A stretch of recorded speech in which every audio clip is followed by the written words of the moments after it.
Kamusta sa lahat at maligayang pagdating sa Tongs Animex Recap. Si Toreko ay kasalukuyang nakaupo sa pangingisda. Biglang lumitaw ang isang binata. Ipinakilala niya ang kanyang sarili bilang Kamatsu.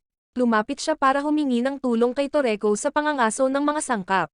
Bago pa man siya makatapos magsalita, may isda na kumagat sa pain. Masayang hinihila ni Toreko ang isda pataas. Nagulat ito kay Kamatsu. Biglang may dumating na ibon para agawin ang isda. Hinila ni Toreko ang ibon pababa sa lupa. Ito ang nagpapasaya kay Toreko dahil nakadalawang pagkain na siya, habang si Kamatsu naman ay gulat na gulat, dahil nahuli ni Toreko ang pincerfish at ang 5 buntot na higanteng agila, kaya nagtiwala siya na tiyak na tutulungan siya ni Toreko na mahuli ang gal alligator. Ang marinig pa lamang ang tungkol sa gal alligator ay nasa sabik na si Toreko, dahil ito ay isang napakasarap na sangkap. Naglalawi ito kay Toreko kaya agad siyang umalis, at sa tulong ng kaibigan niyang si Tom, dinala siya at si Kamatsu sa kinaroroonan ng gal alligator. Ngayon lang napagtanto ni Toreko si Kamatsu bilang isang head chef sa isang 5-star hotel, dahil naaamoy niya ang napakahusay na sangkap sa mga kamay ni Kamatsu. Nagulat ito kay Kamatsu dahil napagtanto niya na ang isang chef ay nangangailangan ng isang mahusay na pakiramdam sa panlasa, habang ang isang Bishakuya gourmet hunter ay nangangailangan ng isang matalas na pakiramdam ng amoy, at sila ay mga eksperto sa pagtuklas ng mga sangkap na hindi alam ng iba. Ngunit patuloy na kumakain si Toreko habang nasa daan. Ngayon ay nakarating na sila sa isla ng gal alligator, kaya nagsimulang magsagwan sina Toreko at Kamatsu sa loob, na ikinatakot ni Kamatsu dahil maraming pating dito. Sinabi ni Toreko na sila ay level 1 capture level, kaya nag-aalala si Kamatsu, dahil ang paghuli sa level 1 ay nangangailangan ng hindi bababa sa 10 profesional na mga hunters. At ang kanilang target ay ang gal alligator, mayroon itong capture level na level 5. Sa puntong ito, labis pa rin ang pagkabalisa ni Kamatsu. Bigla siyang inatake ng isang disc na sumisipsip ng dugo. Kaya't si Toreko ay pumulot ng isang dahon, pinipiga ang tubig sa disc. Ipinaliwanag ni Toreko na ang daong ito ay naglalaman ng asin, na hindi gusto ng disc na sumisipsip ng dugo. Pagsapit ng gabi, hinahanap pa rin nila ang gal alligator. Biglang lumitaw ang isang baog na tigre, na nakakatakot kay Kamatsu dahil ang tigre na ito ay level 3. Sa hindi inaasahang pagkakataon, habang pinagbabantaan ito ni Toreko, ang tigre ay masunuring tumakas na parang pusa. Sa puntong ito, may kakaibang nararamdaman si Toreko, at napagtanto niyang may halimaw na mas malakas kaysa level 5 sa isla. Pagsapit ng gabi, pareho silang nag-iihaw ng karne para kainin. Habang nag-aalala pa rin si Kamatsu, bigla, lumitaw ang isang level 5 swamp snake. Sa pag-aakalang sasalakayin sila nito, ngunit agad na bumagsak ang ahas. Napansin ni Toreko na mayroon itong sugat na nagbabanta sa buhay, na ikinagulat ni Kamatsu dahil ang ahas na ito ay nasa parehong antas ng gal alligator. Biglang hinila ang ahas sa tubig. Pagkatapos ay lumitaw ang halimaw. Ito pala ay isang dambuhalang gal alligator. Napagtanto ni Toreko na ang buwaya na ito ay higit sa 300 taong gulang. Nagulat ito kay Kamatsu, dahil hindi pa siya nakakita ng ganito kalaking gal alligator. Lumalabas na ang gal alligator na ito ay umabot sa antas 8, ngunit nananatiling walang pakialam si Toreko. Inatake ng buwaya si Toreko, ngunit iniwasan niya ito at itinapon. Patuloy na inaatake ng gal alligator si Toreko at pinalipad siya.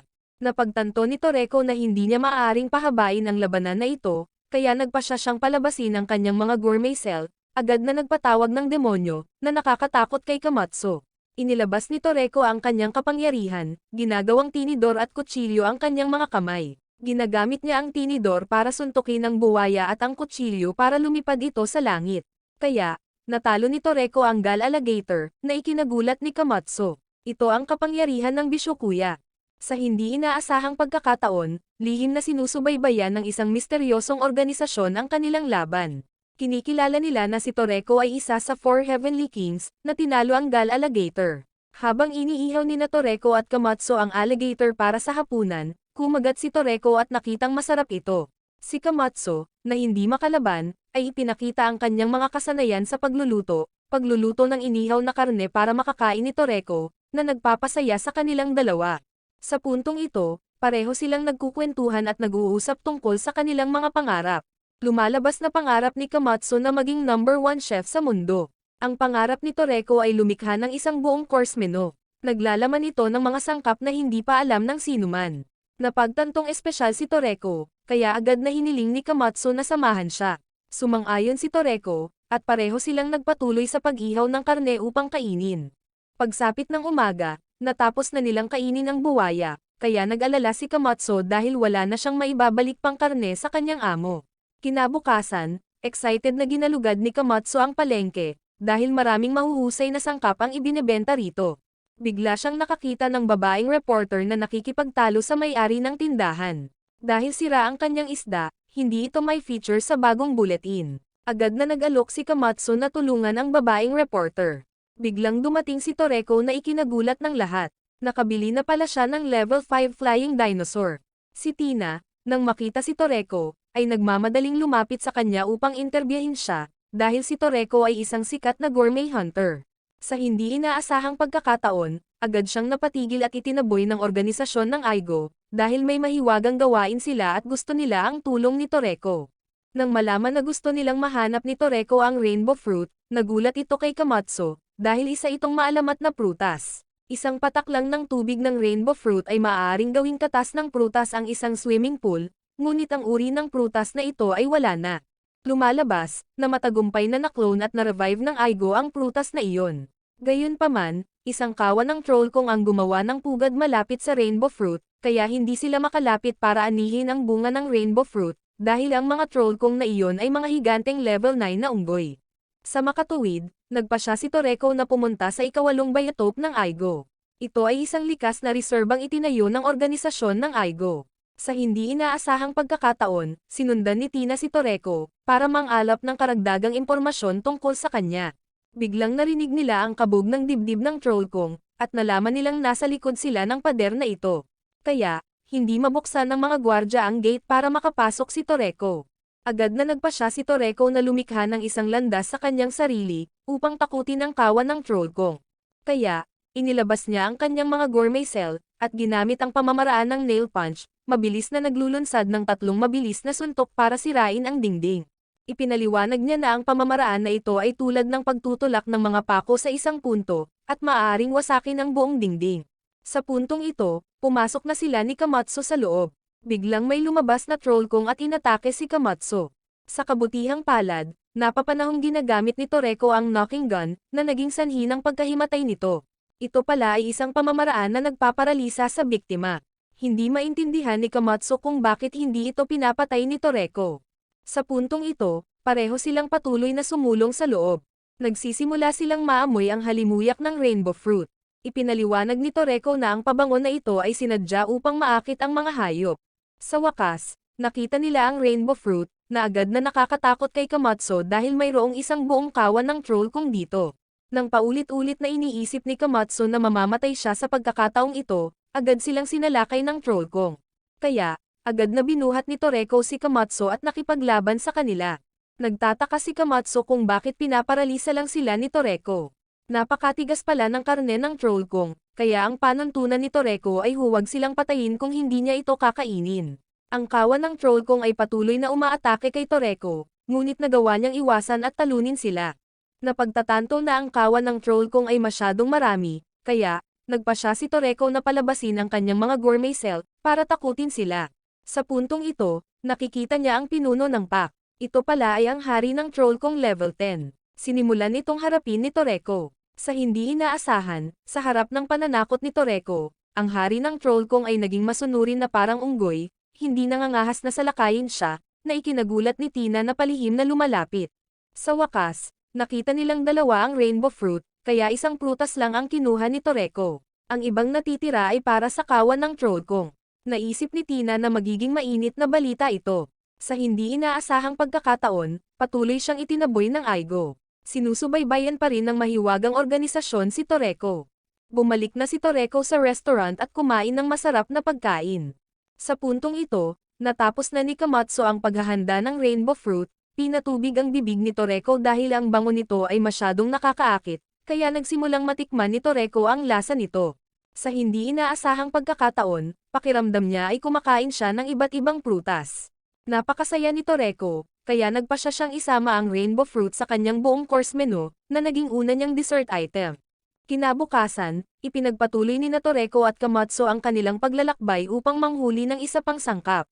Naghahanap pala sila ng puffer whale, dahil kakaiba ang lasa nito. Ngunit ang paghahanda ng karne nito ay mahirap, dahil ang laman ng puffer whale ay naglalaman ng mahirap na alisin ang mga lason. Bigla, dumating ang isang bisyokuya na nagngangalang Zanj para makipag-away sa kanila. Sa hindi inaasahang pagkakataon, nang makitang mas matangkad si Toreko sa kanya, natakot sila at tumakbo palayo. Binanggit ni Toreko na maraming mga gourmet hunters sa tren na ito, na naghahanap din ng puffer whale. Dahil maraming malalakas na kalaban sa tren na ito, kakailanganin nilang mag-away para maangkin ang puffer whale.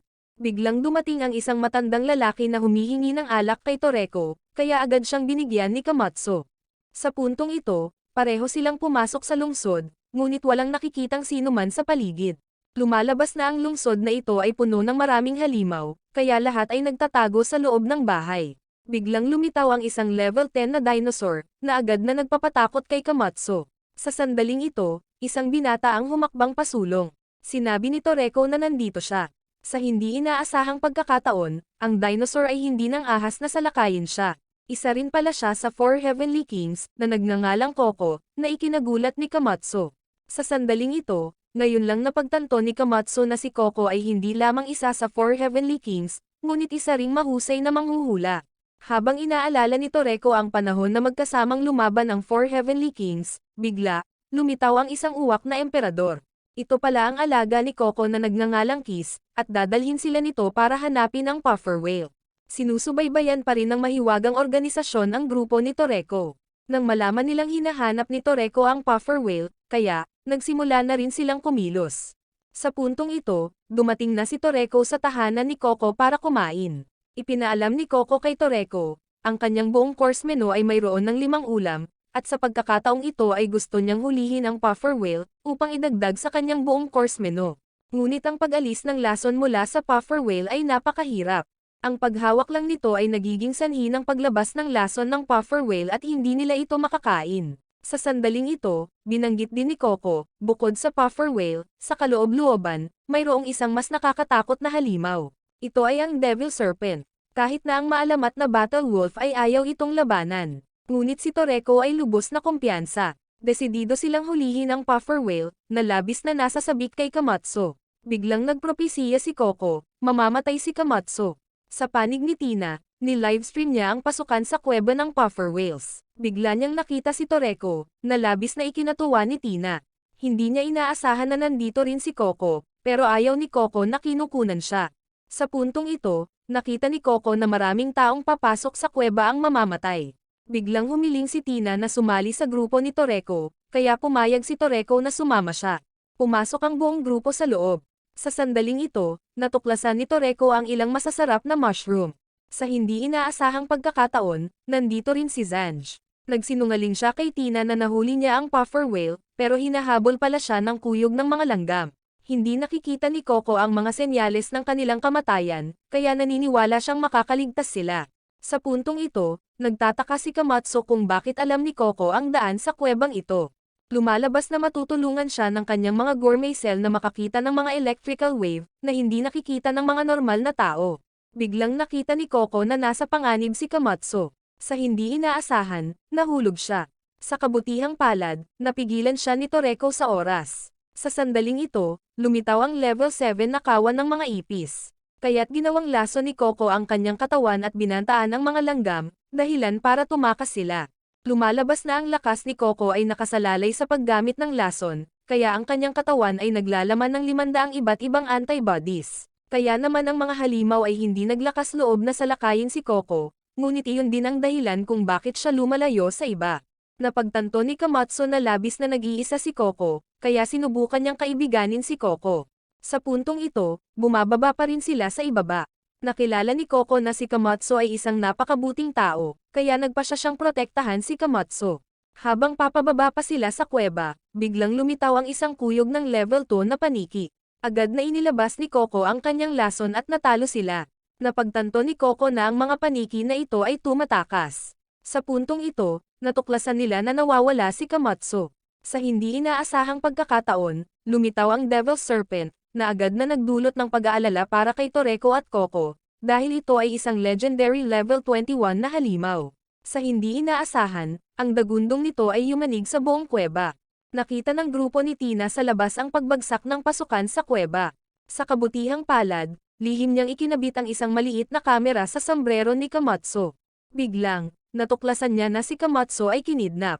Sa panig ni Toreko, sila ay sinasalakay ng Devil's Serpent.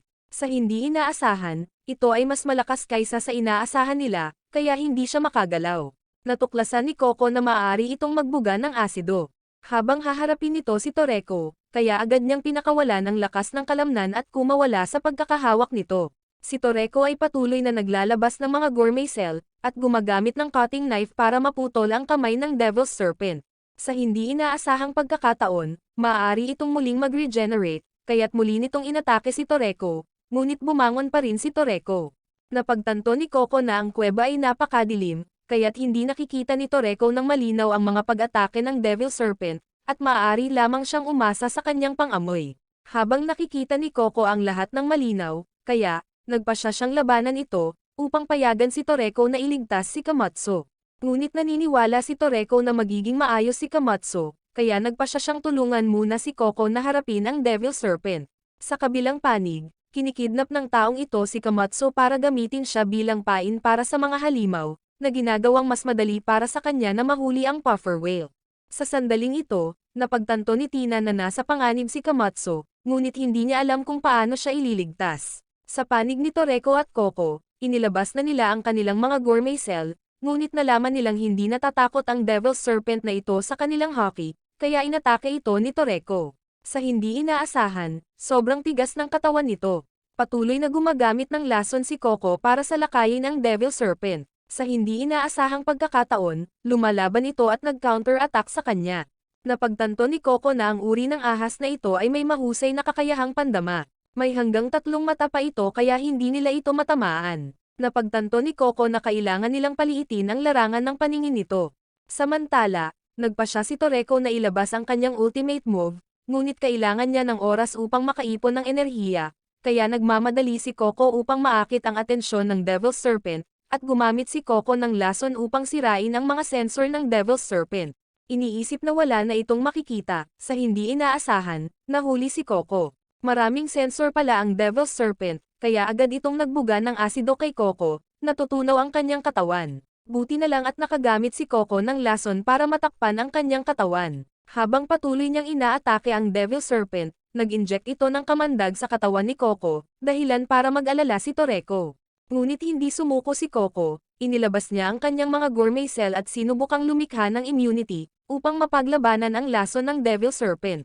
Sa hindi inaasahang pagkakataon, nagtagumpay si Coco at pinalakas ang sarili, agad na ibinalik ang lason sa Devil's Serpent. Sa panig ni Toreko, nakaipon din siya ng sapat na kapangyarihan, na pinalaki ang kanyang braso ng 2 beses sa laki nito. Pagkatapos ay pinakawalan niya ang 5 beses na Kugi Punch technique, pinadala ang Devil's Serpent na lumipad pabalik ng 5 beses, at natalo ito, kaya pareho silang nagwagi. Habang gustong iligtas ni Coco si Komatsu, iniisip ni Toreko kung paano transport ang karne ng Devil's Serpent, kaya nagtaka si Coco kung bakit hindi nag-aalala si Toreko kay Komatsu. Binigyan niya pala ng lihim na sandata si Komatsu. Sa panig ni Komatsu, lumitaw ang isa pang Devil's Serpent, kaya't itinapon ng lalaking iyon si Komatsu sa Devil's Serpent at tumakas. Sa hindi inaasahang pagkakataon mula sa kanyang likuran, isang pulutong ng mga dambuhalang ipis ang umatake. Habang si Coco ay nag-aalala pa rin tungkol kay Komatsu, si Toreko ay napaka-relax pa rin at nagtitiwala sa lihim na sandata na ibinigay nito sa kanya. Sa sandaling ito, si Komatsu ay malapit ng limunin ng Devil's Serpent. Pagkatapos ay inilabas niya ang lihim na sandata ni Toreko. Lumalabas na noong nasa tren sila, binigyan ni Toreko si Komatsu ng isang espesyal na kanyon. Dahil marami siyang pampasabog na binalot sa loob kaya napakabigat, at sinabihan si Komatsu na takpan ang tenga niya bago gamitin. Bigla siyang inatake ng Devil's Serpent, dahilan para malaglag ang mga earplug ni Komatsu. Napagtatanto na siya ay nasa panganib, kinailangan ni Komatsu na i-activate ang kanyon, na lumikha ng isang napakalaking pagsabog na yumanig sa lahat. Narinig ni Toreko at Coco ang pagsabog, kaya tumakbo sila patungo sa kinaroroonan ni Komatsu. Hinulaan ni Coco na si Komatsu ay mayroon lamang 3% na posibilidad na mabuhay. Sa hindi inaasahang pagkakataon, buhay pa ang Devil's Serpent. Habang walang malay si Komatsu, at kakainin na ng Devil's Serpent si Komatsu, bigla, sumulpot ang matandang humihingi ng alak sa tren.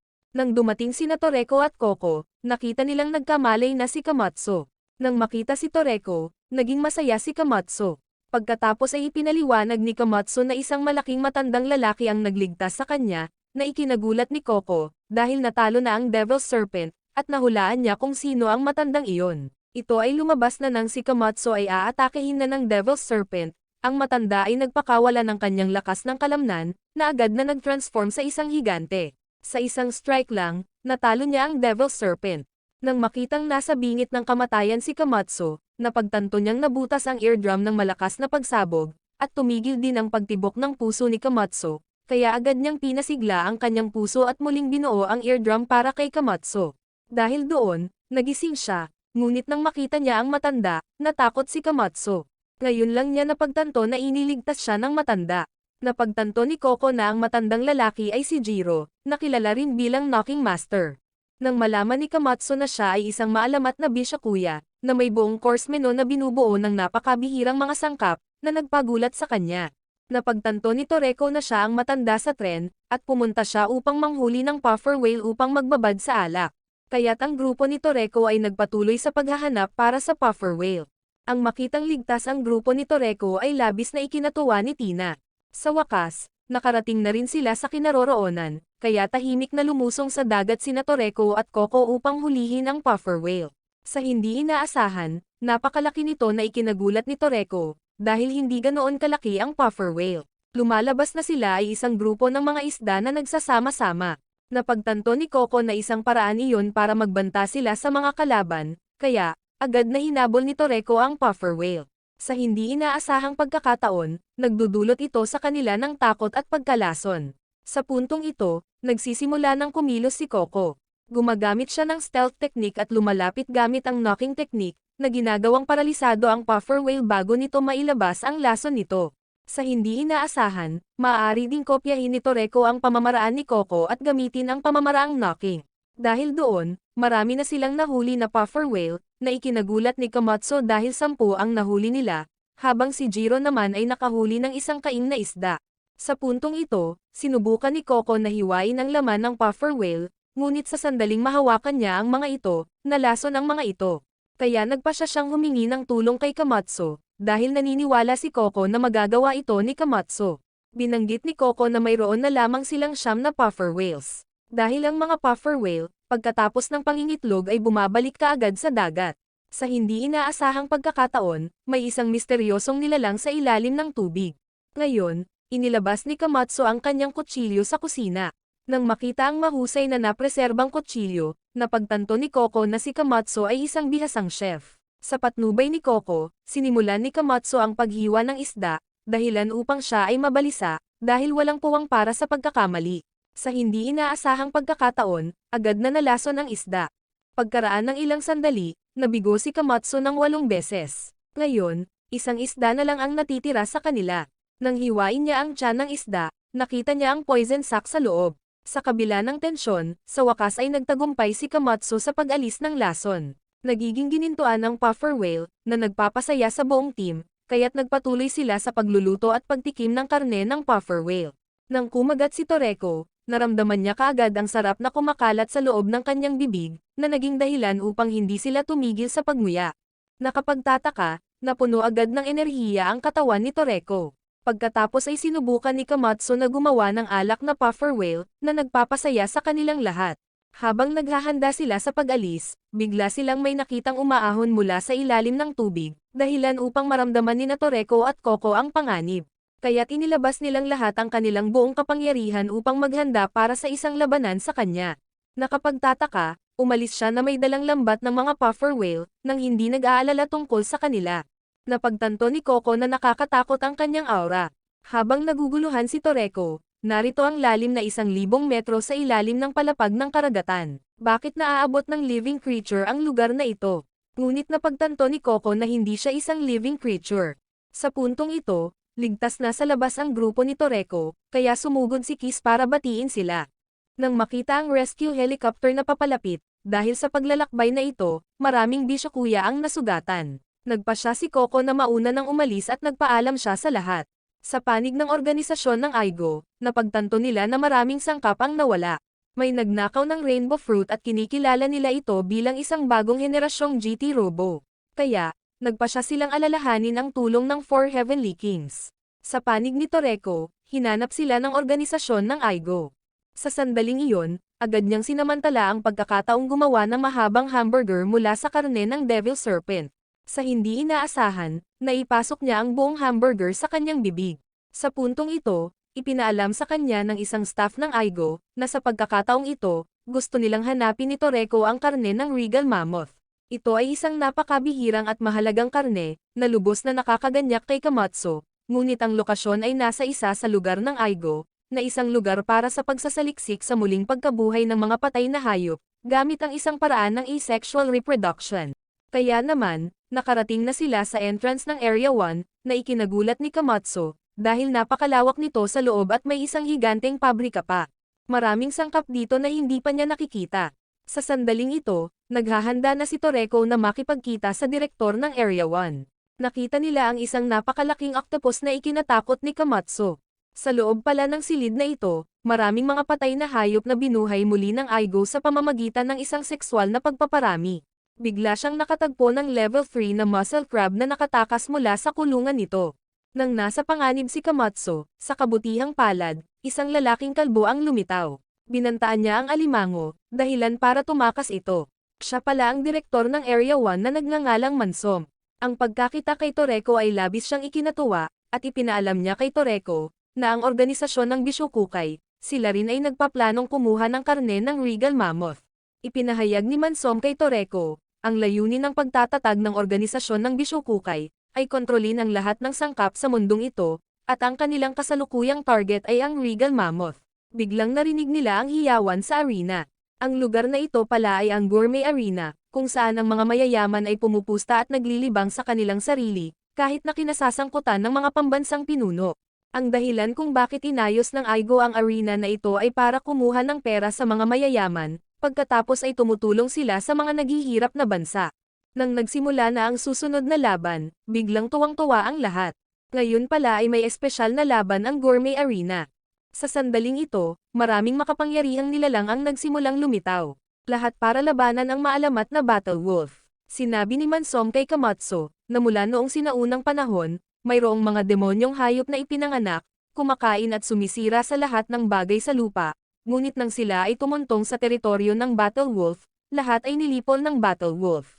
Ngayon, habang nagsisimulang lumabas ang Battle Wolf, nagulat ito kay Toreko dahil nakikita niya ang kapangyarihan ng maalamat na Battle Wolf. Bagamat ang Battle Wolf na ito ay produkto ng Aigo's cloning, nadarama pa rin ni Toreko ang dugo ng mandirigma sa loob nito, dahil nagtanim ito ng takot sa mga kalaban nito. Binanggit ni Mansom na hindi pa nailalabas ang Devil's Serpent, kaya agad niyang kinontak si Ren, ang Beast Tamer ng Gourmet Arena. Nang malaman niyang nandoon din si Toreko, natuwa siya at nagkamali sa pagpindot sa button at napalabas ang nakakapukaw na amoy. Ginagawa nitong mas sabik na lumaban ang mga hayop, kaya sabay-sabay silang umaatake sa Battle Wolf. Biglang napagtanto ni Toreko na ang Battle Wolf ay nagpapakita ng kakaibang pag-uugali.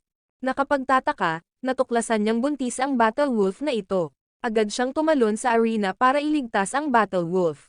Nang nakita ng mga tao si Toreko, lalo silang natuwa, dahil sasali rin si Toreko sa labanang ito. Nang makitang ang mga hayop ay sabik na lumaban, si Toreko ay naglabas ng mga gourmet cell upang takutin sila, na ginawa silang takot at pinakawalan ang Battle Wolf. Ngayon, napagtanto ni Toreko na ang Battle Wolf ay hindi makakalaban, dahil ito ay buntis at malapit ng manganak. Lumalabas na ang Battle Wolf ay isang unisexual reproductive animal. Biglang bumagsak ang Battle Wolf, kaya ipinaalam ni Toreko kay Mansom na itigil ang labanang ito. Sa hindi inaasahan, si King Troll Kong ay naglunsad ng isang pag-atake kay Toreko, at mabilis niya itong natalo sa isang suntok. Sa sandaling ito, sinusubukan ni Ren na ayusin ang system, ngunit hindi niya sinasadyang nasira ang makina, na naging dahilan upang mas kumalat ang nakakapukaw na amoy, at ang mga hayop mula sa Gate 6 ay nailabas din. Sa puntong ito, nagpa siya si Toreko na protektahan ang Battle Wolf para madali itong manganak. Kaya hinarangan niya ang mga hayop, sinira pa ang proteksyon na hawla ng Coliseum, na nagpasindak sa lahat. Ito pala ay ginawa niya ito upang lumikha ng mga paputok upang ipagdiwang ang kapanganakan ng Battle Wolf Cub. Ikinalulugod nito si Toreko, habang sinusubukan ni Ren na pigilan ang Devil Serpent, hindi ito hinayaang makatakas sa labas. Ngunit ang lason nito ay napakalakas, na madaling nakakasira sa kulungan na containment.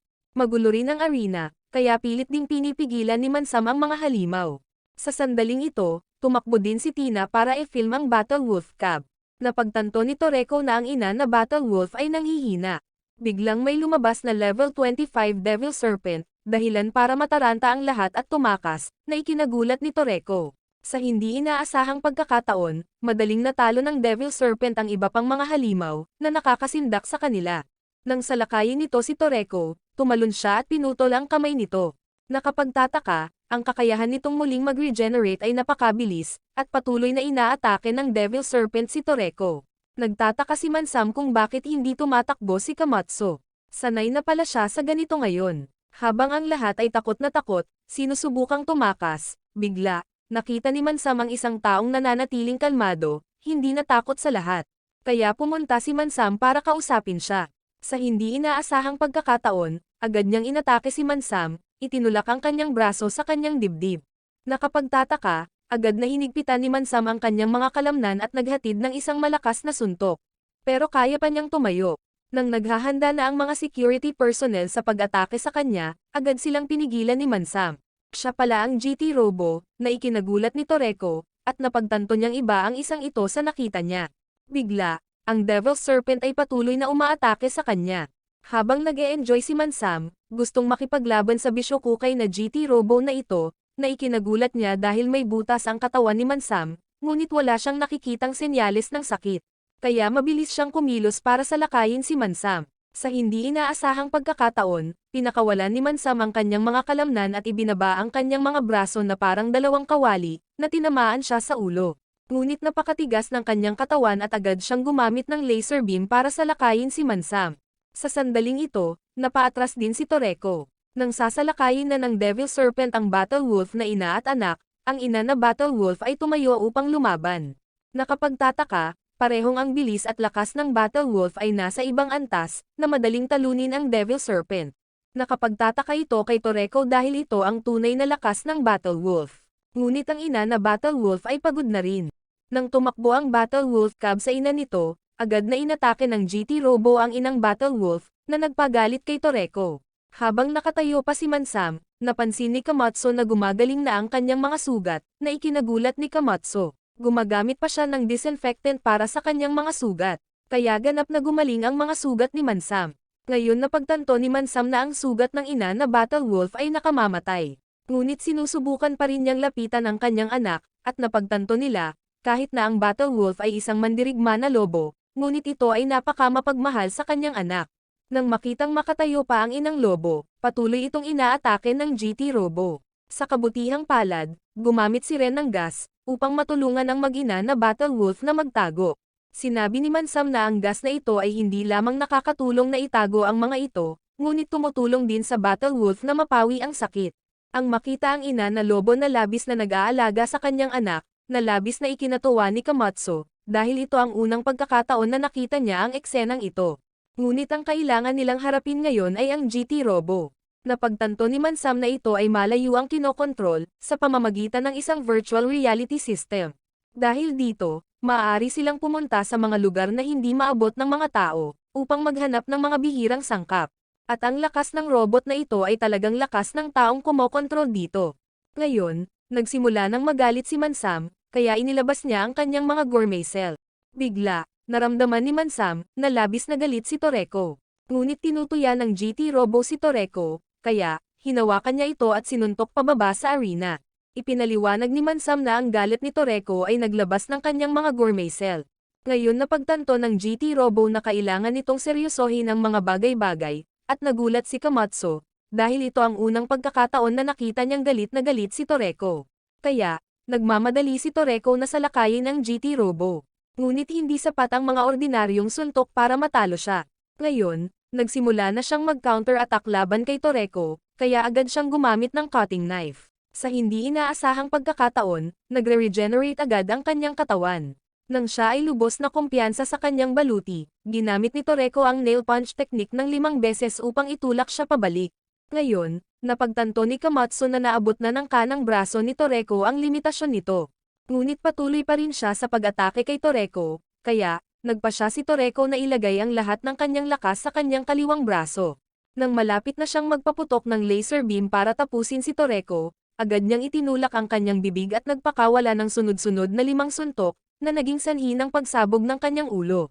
Ngunit ang magkabilang braso ni Toreko ay pagod na pagod.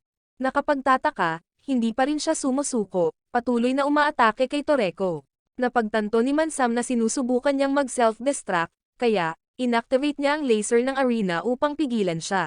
Dahil doon, natalo ang GT Robo. Ngunit ang kanyang control core ay patuloy na tumatakas. Kaya naman, agad na tinawag ni Mansam ang kanyang alaga para mahuli siya. At nagawa nitong sirain ang control core ng operator ng robot. Level 35 Flying Tiger pala ang alaga niya. Sa panig ng Bishokukay, nababaliw ang taong ito dahil natalo siya ni Toreko. Ngunit ang kanilang pangunahing layunin ay hanapin pa rin ang Regal Mammoth. Sa panig ni Toreko, napagtanto nilang namatay na ang ina na Battle Wolf. Ngunit kahit sa kamatayan, ito ay nakatayong mataas na parang Panginoon. Nang makita ang batang Battle Wolf na nawalan ng ina, nagpa siya si Toreko na amponin ito. Salamat sa batang Battle Wolf na nagbibigay kay Toreko ng isang piraso ng karne, bilang pasasalamat na kilos, na ikinagulat ni Mansam, dahil ang Battle Wolf ay isang malayang nilalang, ngunit masunurin pa rin kay Toreko. Kaya nagpa siya siyang pangalanan itong Terry. Pagsapit ng gabi, naghanda si Mansam ng isang engranding piging, para itoon ang grupo ni Toreko sa isang masarap na pagkain. Lumalabas na ang kapistahan na ito ay binubuo ng mga pagkain mula sa full course menu ni Mansam, na ikinagulat ni Kamatsu, dahil ang bawat ulam ay may alak. Habang nagsasaya ang lahat, napansin ni Toreko si Terry na nakaupo pa rin. Sinabi ni Mansam na ang mga Battle Wolf ay hindi pala kaibigan sa mga tao, ngunit aktibong sinusundan at pinoprotektahan nito si Toreko. Kaya, masaya rin si Toreko dahil naging kasama niya si Terry. Biglang naalala ni Mansam, na nakalimutan niya ang tungkol sa paghahanap ng Regal Mammoth, at ang GT Robo ay nagdulot ng kaguluhan dito, para lamang manatiling abala sila, upang mahuli ang Regal Mammoth. Sa puntong ito, tiniyak ni Ren na magpahinga ang lahat, dahil nagsimula ng kumilos ang kanyang kuya, at nahuli na niya ang Regal Mammoth sa unahan nila. Habang si Sunny ay nagbabalik ng isang dambuhalang Regal Mammoth. Kinabukasan, kumakain pa rin sina Toreko at Mansam, naghihintay na dalhin ni Sunny ang Regal Mammoth dito. Biglang nakita nila si Sunny, at ikinagulat nito si Kamatsu dahil ang Regal Mammoth ay napakalaki. Napansin ni Tina na bitbit ni Sunny ang napakalaking Regal Mammoth gamit lamang ang isang kamay. Nakapagtataka, lumitaw ang isang level 15 na grupo ng mga hayop, na humaharang sa landas ni Sunny. Lumalabas, na gusto nilang angkinin ang Regal Mammoth para sa kanilang sarili. Ngunit habang papalapit sila kay Sunny, lahat sila ay natalo, iniwan si Kamatsu na tuliro. Bakit sila natalo nang hindi man lang ginalaw ni Sunny? Biglang itinapon ni Sunny ang Regal Mammoth sa kanila. Sa kabutihang palad, nahuli ito ni Mansam sa oras. Ito pala ang paraan niya ng pagbati, na ikinagulat ng lahat, dahil ang kakaibang batang ito ay isa sa 4 Heavenly Kings. Napansin ni Sunny na ang mga gourmet cell ni Toreko ay malaki ang pinagbago, at nang makitang lumalaki ang mga hita ni Ren, sinisisi niya ito sa sobrang pagkain ng matamis. Si Ren pala ay nakababatang kapatid na babae ni Sunny, na iniwan si Kamatsu na hindi makapaniwala. Magkapatid talaga sila. Sa puntong ito, ipinapaalam ni Mansam sa lahat. Ang Regal Mammoth na nahuli ni Sunny ay isa lamang nawawalang maliit. Kaya't ang inang Regal Mammoth ay dapat na nasa labas pa rin, na ikinagulat ng lahat. Hindi nila inaasahan na ang napakalaking Regal Mammoth ay maliit pa lamang, kaya, hinimok niya silang magmadali at hanapin ang inang Regal Mammoth bago ito matuklasan ng Bishokukay. Sa panig ng organisasyon ng Bishokukay sa sandaling ito, nagbalik na si Chef Vice Stargen. Siya ay dumating upang subaybayan ang plano upang mahanap ang Regal Mammoth, habang ang Bishokukay ay nagpadala ng 3 GT Robo sa misyon na ito. Nang malaman ni Stargen na ang isang GT Robo ay natalo ni Toreko, nagpa siya siyang kumilos ng personal. Habang nagsimulang maghanap ang grupo ni Toreko sa Regal Mammoth, nakatagpo sila ng isang bukid ng itim na damo, na nakakapanabik kay Toreko. Sa puntong ito, nagsimulang mapansin ni Sunny si Kamatsu. Dahil sa kanyang hindi kaakit-akit na hitsura, hindi siya pinapansin ni Sunny, at ipinakilala niya ang kanyang buong course menu sa lahat, na ikinagulat ni Tina, dahil ang lahat ng mga pagkain ay sinadya upang mapahusay ang kagandahan ng balat. Samantala, si Toreko ay kumakain ng itim na damo. Biglang, natuklasan ni Ren ang isang puno ng mayonesa, kaya't inispray ito ni Toreko sa itim na damo upang subukan ito. Nakapagtataka, lalo nitong pinapasarap ang itim na damo. Pagkatapos ay inilabas ni Toreko ang isang pampalasa na guwantes. Napagtanto ni Kamatsu na isa itong kagamitan sa paggawa ng pampalasa, kaya niregalo ito ni Toreko kay Kamatsu dahil isa siyang chef. Lumalabas na ang makinang ito ay isang bagong produkto ng pananaliksik ng Aigo, ngunit ninakaw ito ni Toreko. Sa puntong ito, napagtanto ni Toreko na nakabantay pa rin si Terry. Kaya, napagtanto nila na maraming panganib sa malapit. Lumalabas na ang mga teritoryo ng Aigo ay ikinategorya ayon sa antas ng panganib, at ang Biotope 1 ay ang pinakadelikado, na inuri bilang Level A. Bigla silang inalertuhan ni Terry, isang grupo ng mga higanteng golem level 27 ang lumitaw, kaya, nagpa siya si Toreko na harapin sila kasama si Sunny. Nakakapagtaka, ayaw makisali ni Sunny dahil masyadong pangit ang mga golem na ito. Kaya sinimulan nilang salakayin si Toreko. Ginagamit ni Toreko ang 5 beses na nail punch technique laban sa kanila. Ngunit hindi pa ganap na nakaka-recover ang braso ni Toreko, kaya, hindi niya maipagpatuloy ang laban. Sa kabutihang palad, dumating si Terry upang suportahan si Toreko. Lumapit din si Ren para tulungan siya. Ngunit nagkamali siyang gumamit ng nakakapukaw na pabango sa labanan, na ginagawang nagngangalit ang golem. Kaya, si Sunny na ang bahala. Napansin niya pala na ang shell ng golem ay magagawang magagandang bagay, na iniwan si Ren na bigo, iniisip na gusto siya itong iligtas. Nang magpatuloy ito sa pag-atake kay Sunny, agad niya itong itinaboy. Nagtataka si Toreko, gaano kalayo ang saklaw ng iyong pag-atake. Sumagot si Sunny, mga 25 metro, na ikinagulat ng buong grupo. Ang kapangyarihan pala ni Sunny ay kumokontrol sa kanyang buhok, at sa loob ng bawat hibla ng buhok niya ay 1,000 sobrang liit na hibla. Ang bawat hibla ng buhok ni Sunny ay makatiis ng 250 kilo, kaya naman kaya niyang buhatin ang Regal Mammoth gamit ang isang kamay. Ang kanyang mga hibla ng buhok ay nagsisilbing parang sensor system, na tumutulong sa kanya na madama ang lahat sa paligid. Biglang, ang golem ay patuloy na umaatake kay Sunny. Kaya agad gumawa ng lambat si Sunny para pigilan ito, at agad niya itong binato pabalik ng bato. Itinali niya muli ang golem, kaya hindi ito makagalaw at madaling natalo. Nagulat si Kamatsu sa kapangyarihan ng isa sa 4 Heavenly Kings, na si Sunny. Samantala, nakatanggap si Mansam ng isang abiso, na isa pang GT Robo ang nakalusot sa Biotope. Sa koponan ni Toreko, natalo na nila ang lahat ng golem. Biglang tumakbo papalapit sa kanila ang isang golem. Agad naman silang sinipa nito dahilan para magsilipad sila. Habang nahuhulog si Kamatsu, naabutan siya ni Sunny sa tamang oras. Nasumpungan ni Sunny at Kamatsu ang kanilang mga sarili sa isang kagubatan ng kabute, na labis na nasasabik kay Kamatsu dahil maraming bihirang mga kabute doon. Bigla siyang nakahuli ng octopus sauce. Nakakadiri ito kay Sunny dahil pangit ang itsura ng octopus. Sa panig ni Toreko, hinahabol sila ng isang level 19 na hayop. Gayunpaman, masaya ang pakiramdam ni Ren na maging malapit kay Toreko, kaya, itinapon niya ito. Sa hindi inaasahang pagkakataon, lumitaw ang isa pang grupo ng mga halimaw. Gumamit agad si Ren ng sleep-inducing gas para salakayin sila. Biglang may lumitaw na isa pang ibon. Sinipa ito ni Toreko. Sa puntong ito, napagtanto nilang kailangan nilang umalis ng mabilis. Sa panig ni Tina, sila lang ni Terry. Hindi niya alam kung paano makikipag-usap kay Terry. Biglang nakita ni Terry ang isang GT Robo, na nagudyok dito na agad na gumalaw sa defense mode. Kinilala ito ni Tina bilang GT Robo mula sa Puffer Whale area. Kaya, hinawakan ni Terry si Tina at tumakbo. Sa panig ni Toreko, napapaligiran sila ng isang kawan ng mga hayop. Pagkatapos ay sinabihan ni Toreko si Ren na ishot ang aroma sa kanya, upang pasiglahin ang kanyang instinct para sa labanan at pagbabantaan sila. Kaya agad na pinaputukan ni Ren ng aroma si Toreko. Sa hindi inaasahang pagkakataon, nalantad nito ang kanyang ligaw na kalikasan, dahilan upang tumakas sa takot ang kawan ng mga hayop. Sa kabutihang palad, kontrolado pa rin ni Toreko ang kanyang makatuwirang pag-iisip. Biglang, nakakita sila ng level 28 Obserus, at kinikilala lamang nito ang malalakas bilang mga Panginoon nito. Napagtanto ni Toreko na inutusan ito ng isang GT Robo na humarang sa kanilang dinadaanan. Sa panig ni Kamatsu, naghahanda siya ng pagkain, na ikinagulat ni Sunny sa kanyang kakayahan sa pagluluto. Kaya, nakahuli din siya ng mas malaking octopus para kay Kamatsu. Sa panig ni Tina, nakilala niya na makapangyarihan ang GT Robo. Maaari itong magtanim ng takot kay Terry. Kaya nagsimulang hanapin ni Terry si Toreko. Sa sandaling ito, napagtanto ni Mansam na hinahanap ng Regal Mammoth na ina ang anak nito. Nang ang GT Robo na ito ay lubos na kumpiyansa sa kanyang lakas, sa hindi inaasahan, ito ay nadurog ng isang napakalaking paa.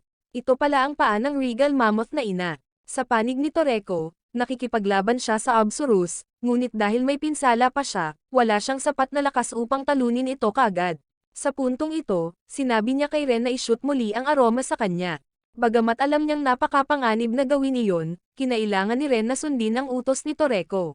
Habang hinahanap ni Sunny at Kamatsu ang lahat, napagtanto niyang sa magagandang bagay lang pala ang hilig ni Sunny.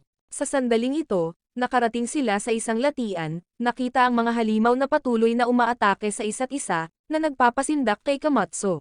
Sa hindi inaasahang pagkakataon, nakakalipad si Sunny, at hinila pa si Kamatsu.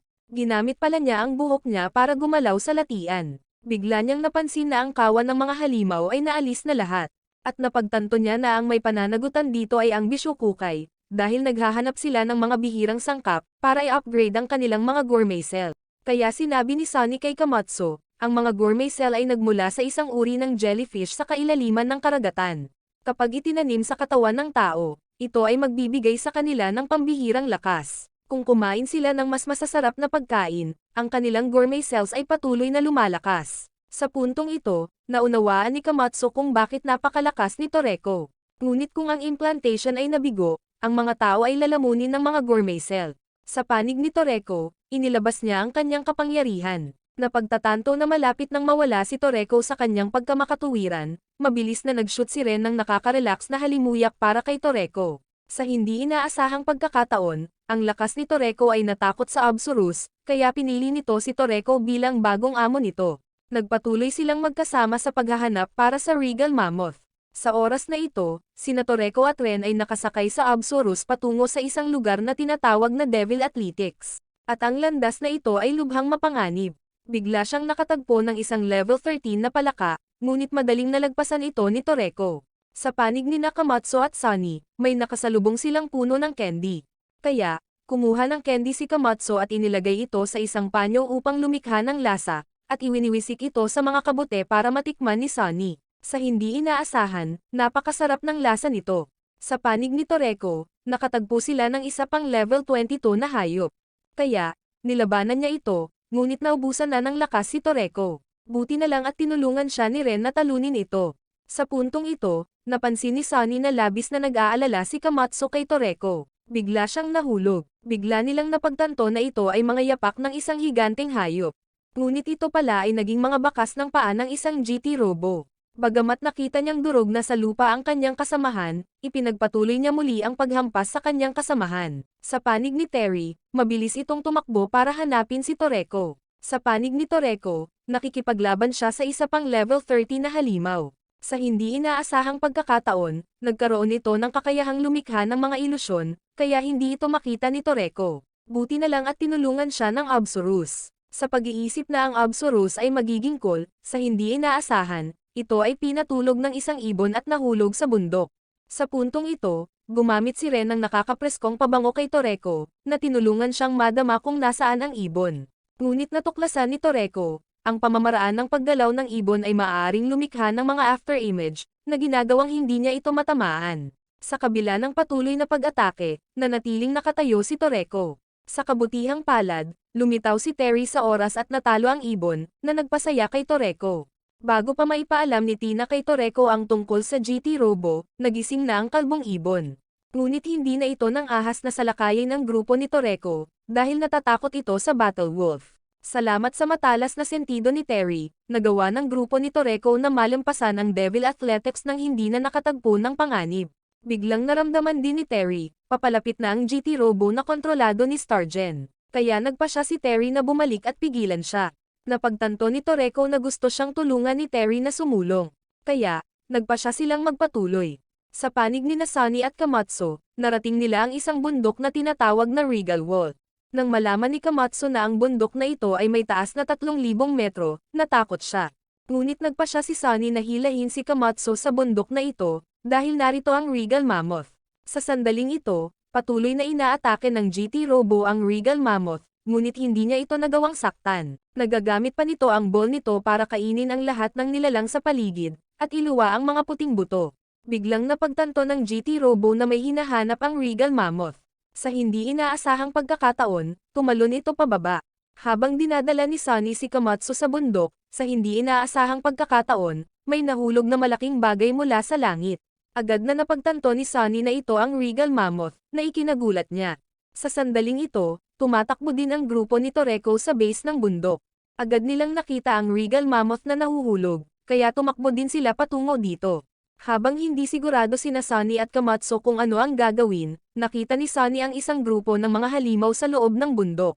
Sa hindi inaasahang pagkakataon, nagalit ang mga nilalang na ito at umatake upang salakayin si Sunny. Kaya mabilis niyang hinila si Komatsu at tumakbo palayo. Sa puntong ito, nakita ng dalawang grupo ang isa't isa. Kaya, nakaisip si Toreko ng isang plano. Agad niyang pinutol ang isang piraso ng lupa sa ibaba at lumikha ng isang butas. Kaya't lahat sila ay sabay-sabay na tumakbo dito. Ang Regal Mammoth ay bumagsak, ngunit ito ay nananatiling hindi nasaktan, dahil ang Regal Mammoth ay nasa antas na 48. Salamat sa butas ni Toreko, sila ay ligtas pa rin. Sa kabutihang palad, lumikha si Sunny ng lambat upang makatulong na pigilan ang Regal Mammoth. Napagtanto ni Toreko at Sunny na ang Regal Mammoth na ito ay masyadong malaki, nalampas sa laki ng nahuli na Regal Mammoth ni Sunny. Sa panig ni Mansam, pinag-aaralan pa rin niya ang nahuli na Regal Mammoth, sinusubukang hanapin ang lokasyon ng karne ng hiyas sa loob ng katawan nito. Biglang, ang mga halimaw na ito ay patuloy na lumilitaw. Lumalabas na maaari nilang igulong ang kanilang mga katawan upang maiwasan ang pagbagsak ng epekto ng Regal Mammoth. Kaya, agad nilang sinalakay ang buong grupo. Pilit silang pinipigilan ni Toreko at Sunny. Sa hindi inaasahan, matigas ang katawan nila, kaya hindi epektibo ang mga atake ni Toreko at Sunny. Sa kabutihang palad, lumitaw si Coco sa oras at ginagamit ang kanyang lason upang mawalan ng kakayahan ang mga halimaw na ito, na nagpapasaya kay Komatsu. Excited din si Tina dahil 3 miyembro ng 4 Heavenly Kings ang nandito. Habang hindi gusto ni Sunny si Coco, sa pag-aakalang hindi maganda ang kanyang lason. Sa hindi inaasahan, sumigaw ang Regal Mammoth. Nalason pala ni Coco ang Regal Mammoth, na naging sanhi ng pagkaparalise nito. Biglang nalaman ni Coco na may nakalusot sa katawan ng Regal Mammoth. Napagtanto ni Sunny na ang pakay niya ay ang laman ng hiyas sa loob. Nang binanggit nila ang karne ng hiyas, nasasabik si Komatsu dahil ito ay isang napakabihirang uri ng karne. Habang papasok na sila sa Regal Mammoth, lumitaw ang higanteng GT Robo. Kaya napagtanto nilang kailangan muna nilang talunin siya. Nagpasya si Coco na labanan siya, upang payagan ang grupo ni Toreko na makapasok sa Regal Mammoth. Kaya, umalis ang grupo ni Toreko. Pagkatapos ay inilabas ni Coco ang kanyang lason upang labanan ang GT Robo. Sa panig ni Stargen, hinaharangan siya ni Terry. Sa sandaling ito, hindi alam ng grupo ni Toreko kung paano papasok sa katawan ng Regal Mammoth. Sa hindi inaasahang pagkakataon, sinipsip sila sa loob. Biglang nakita ni Coco ang Grim Reaper na parang figura sa paligid nila, na ikinabahala niya. Kaya inatake agad si Coco ng GT Robo. Sa hindi inaasahang pagkakataon, nananatili siyang hindi nasaktan, dahil may toxic armor si Coco na nagpoprotekta sa kanyang katawan. Sa puntong ito, ang buong grupo ay pumasok sa bibig ng Regal Mammoth, ngunit napagtanto nilang nakatayo sila sa mga ngipin nito. Sa hindi inaasahan, napatakip ito agad ng bibig. Sa kabutihang palad, napigilan ito ni Toreko at Sunny, na nagpapahintulot sa grupo na makatakas sa oras. Gayunpaman, nahuhulog sila sa tiyan ng Regal Mammoth. Sa panig ni Coco, inaatake siya ng GT Robo. Sa hindi inaasahang pagkakataon, nakaiwas si Coco at nagsimulang mag-counter-attack laban sa kanya. Ngunit napagtanto ni Coco na ang kanyang baluti ay napakatigas. Sa panig ni Toreko, nahulog sila sa tiyan. Biglang, natuklasan niya, isa pang GT Robo ang naroroon. Sinabi niya na ang katawan ng Regal Mammoth ay parang isang maze, kaya hindi siya nakahanap ng daan palabas. Kaya, nagpasya si Sunny na manatili at labanan ng isang ito, upang payagan ang grupo ni Toreko na maghanap para sa hiyas na karne. Nagawa na pala siyang ibitag ni Sunny, kaya, hindi siya makagalaw. Sa puntong ito, napagtanto ni Sunny, siya ang sumisira sa mga halimaw sa latian, na ikinagalit niya. Kaya, inaatake niya si Sunny. Ngunit madaling hinarangan ni Sunny ang pag-atake, at nagpasya siyang ilabas ang kanyang mga gourmet cell.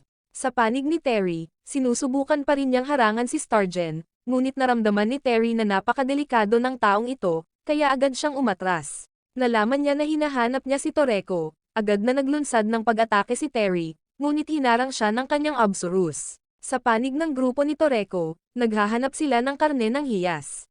Napagtanto ni Kamatsu na pagod na si Toreko, dahil wala pa siyang kinakain. Sa puntong ito, pagod at gutom na rin si Tina. Sa panig ni Coco, natukoy na niya ang kanyang kahinaan sa ulo. Sa patuloy niyang pag-atake kay Coco, agad niyang pinuntirya ang loob ng kanyang ulo, ngunit nahuli niya si Coco. Nang akala niya ay mananalo siya, dahil immune sa lason ang robot, sa hindi inaasahan, pinakawalan ni Coco ang kanyang mga gourmet cell. Sa panig ni Sunny, bigla siyang tumakbo palayo. Lumalabas, na gusto niyang lumayo sa attack range ni Sunny. Kaya pinaputukan niya siya ng laser beam. Ginagamit ni Sunny ang kanyang buhok para harangin ito. Habang naglalabas si Coco ng nakakalasong gas, sa puntong ito, iniisip niya na ang lason ay hindi magiging epektibo laban sa kanya. Ngunit sa hindi inaasahan, ang mga panloob na circuit ay nawasak. Kaya't ginamit niya ang laser beam para atakihin si Coco, at ibinuga ang kanyang lason, na ikinatuwa niya. Akala niya nanalo na siya. Nang malapit na niyang tapusin si Coco, sa hindi inaasahang pagkakataon, nagkamali siya sa kanyang pag-atake at ang GT Robo ay nagsimulang mawalan ng kontrol. Na-disable na pala ni Coco ang kanyang antena, na-disable ang remote control ng GT Robo, kaya hindi na niya makontrol ang GT Robo. Simula pa lang pala ay planado na niya ang lahat. Kaya, ang GT Robo ay nawasak, pero pagod na rin si Coco. Bigla, may nakita siyang itim na GT Robo na papalapit. Gayunpaman, wala siyang pakialam kay Coco, dahil ang kanyang layunin ay ang karne ng hiyas. Sa hindi inaasahan, diretso siyang gumapang sa tiyan ng Regal Mammoth, na nagparamdam kay Coco na natagpuan ng Grim Reaper ang grupo ni Toreko. Sa panig ni Toreko, hinahanap pa rin nila ang karne ng hiyas. Bigla siyang nakakita ng isang orange tree. Nang maghahanda na si Kamatsu ng pagkain, sinabi ni Toreko na wala na silang oras, dahil matutunaw sila ng asid ng tiyan ng Regal Mammoth.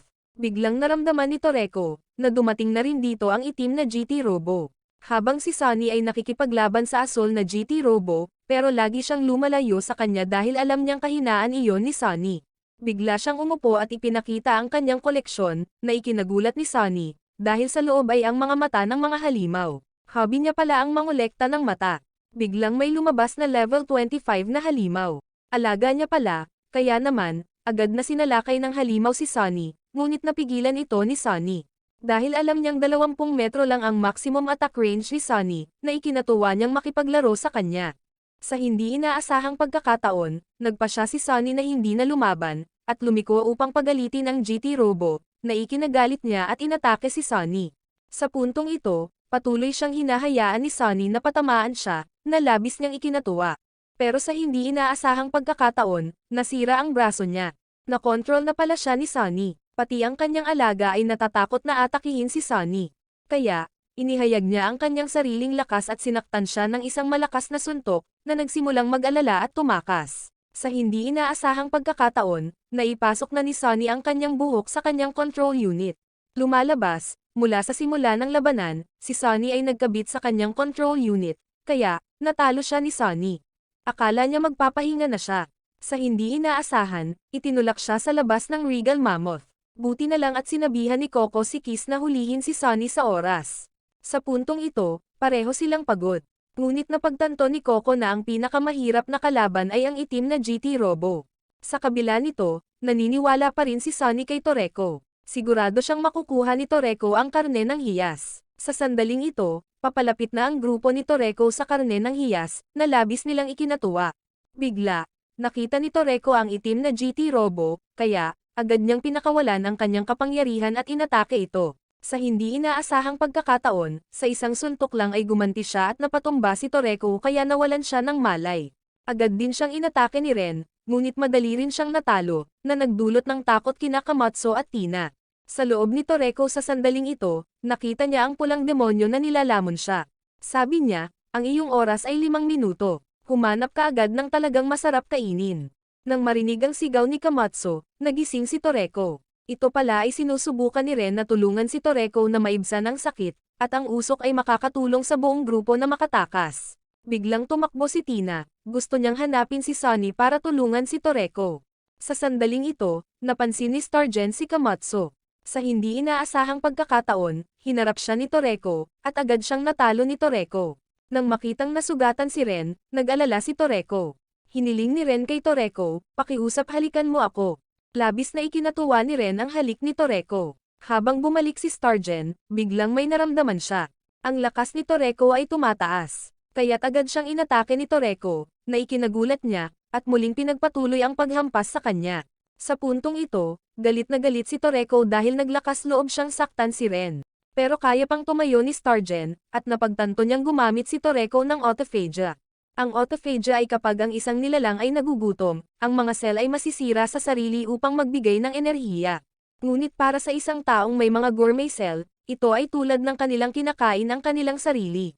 At ito rin ay tanda ng nalalapit na ebolusyon ng mga gourmet cells. Kaya't ipinagpatuloy ni Toreko ang pag-atake kay Stargen. Sa puntong ito, tumaas ng husto ang lakas ni Toreko. Pero kaya pa ring tumayo ni Stargen, at sabi niya, "Hindi kayang ilabas ng GT Robo na ito ang lahat ng kapangyarihan ko." Ngunit napagtanto niya, ang kasalukuyang estado ni Toreko ay hindi maaaring mapanatili ng matagal. Sa oras na iyon, siguradong matatalo si Toreko, kaya agad niyang inatake si Toreko, ngunit kinokontra pa rin siya ni Toreko. Sa puntong ito, plano niyang gamitin ang 7 beses na nail punch. Bigla, naubusan na ng lakas si Toreko, kaya, nagpaputok siya ng laser para tapusin si Toreko. Pinaputok pa niya si Toreko sa laman ng Regal Mammoth. Sa labas, nararamdaman din ni Coco, na nasa panganib si Toreko at ang iba pa. Ngunit wala na siyang lakas para tulungan sila. Sa sandaling ito, nakita ni Tina si Toreko na walang malay, dahilan para hindi siya sigurado kung ano ang gagawin. Biglang may nakita si Tina na kumikinang, at ito ay tumutulo ng tubig. Kaya naman, kinuha agad ni Tina ang tubig na iyon at ipinainom kay Toreko. Sa hindi inaasahang pagkakataon, nakatulong ito sa kanya na magkamalay.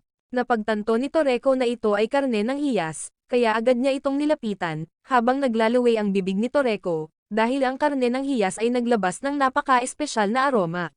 Pagkatapos ay naghiwa si Toreko ng isang piraso at kinain ito. Sa hindi inaasahang pagkakataon, napaiyak si Toreko dahil masarap ang karne. Napaka-irresistible nito sa kanya, at nakatulong ito sa lakas ni Toreko na makabawi.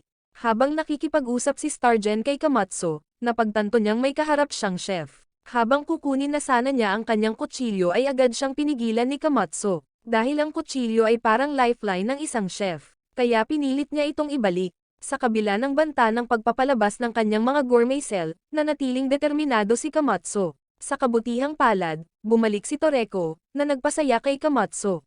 Sa puntong ito, napagtanto niya, ang mga gourmet cell ni Toreko ay nag-evolve, na labis siyang naintriga. Kaya naman, inutusan ni Stargen ang kanyang subordinate na i-deactivate ang pain reduction mode ng robot. Bagamat alam niya na kung gagawin niya iyon, kapag matamaan ni Toreko, makakaramdam siya ng sakit. Ginawa pa rin ito ni Stargen, para magkaroon ng patas na laban kay Toreko. Tanong ni Toreko, "Ano ang pangalan mo?" "Tinatawag akong Stargen." Agad na pinakawalan ni Toreko ang kanyang kapangyarihan. Agad siyang inatake ni Stargen, ngunit hindi nasaktan si Toreko, at agad na pinutol ang kanyang braso. Sa puntong ito, si Stargen ay lubos na na-overwhelm ni Toreko. Napagtanto niyang hindi na siya tugma kay Toreko. Tanong niya, "Masarap ba ang karne ng hiyas? Balang araw makakaharap ulit kita, at sa susunod ay ang tunay kong katawan." Kaya, pinakawalan ni Toreko ang 10 beses na nail punch, agad siyang pinalipad at winawasak siya. Sa wakas, si Toreko ay nagwagi, na nagpaligaya kay Kamatsu. Biglang nalaman ni Toreko na buhay pa si Ren, na nagpasaya sa kanya, at oras na para kunin nila ang karne ng hiyas. Sa labas, napagtanto ni Coco na ligtas ang lahat. Biglang itinulak ng Regal Mammoth ang grupo ni Toreko palabas. Nang makita ang laman ng hiyas, natuwa si Sunny, kaya, agad niya itong sinalo. Sa sandaling ito, napansin ni Sunny na nasugatan si Ren, kaya ginamit niya ang kanyang buhok upang pagalingin siya. Inoperahan pala siya ni Sunny.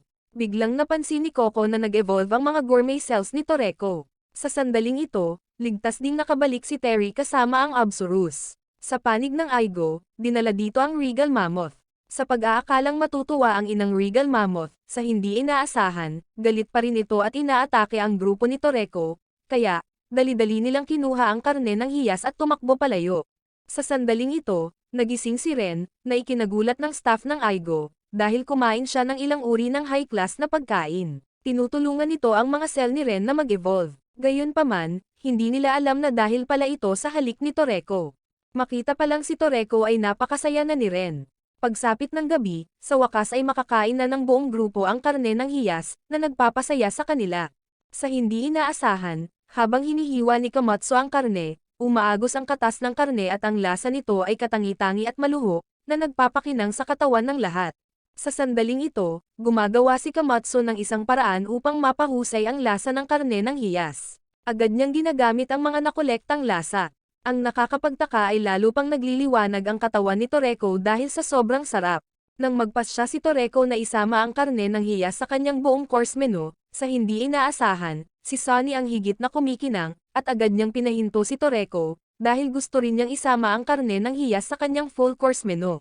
Kaya, pareho silang nagsimulang magtalo, dahil ayaw nilang pumili ng parehong ulam para sa kanilang buong course menu. Dito nagtatapos ang video. Sa susunod na bahagi, makikita natin ang pakikipagsapalaran at mga labanan ni Toreko sa Ice Hell, at ang pakikipaglaban sa organisasyon ng Bishokukay. Maraming salamat sa panonood, sana nag-enjoy ka sa anime na ito. Mag-subscribe at pindutin ang notification bell upang updated ka lagi sa mga bagong video na mai-upload namin. At para makatutok sa higit pang Tagalog anime recap, magkita tayo sa susunod.